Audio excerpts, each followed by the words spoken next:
Bilang isa sa mga adhikain ng pambansang pulisya ay ang kaligtasan ng publiko. Kaya naman, isang seremonyal na pagsira ng Benguet Police Bureau Office ang mahigit 1,000 na nakumbiskang illegal na paputok at pyrotechnic device nagnanap nito lamang ika-7 ng Enero taong kasalukuyan.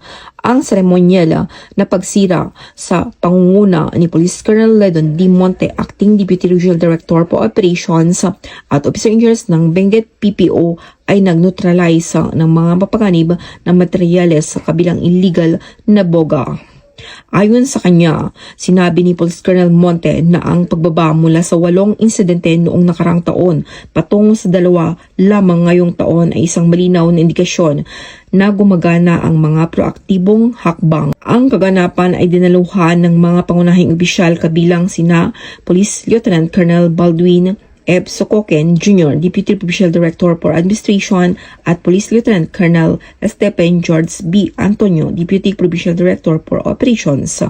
Dumalo rin ang mga kinatawan mula sa Regional EOD at Canyon Unit CAR, Regional Civil Security Unit CAR at Bureau of Fire Protection o BFP. Ang aktibidad nito ay nagsisilbing isang malakas na paalala na ang Benguet PPO ay nanatiling mapagmatsyag sa misyon nitong mapanatili ang kapayapaan, kaayusan at kaligtasan para sa lahat ng residente sa lalawigan. Mula dito sa Riyon ng Cordillera, ako ang inyong PNN correspondent, Police Master Sergeant Lenny Valerio, alagad ng batas, tagataguyod ng Balitang Pulis.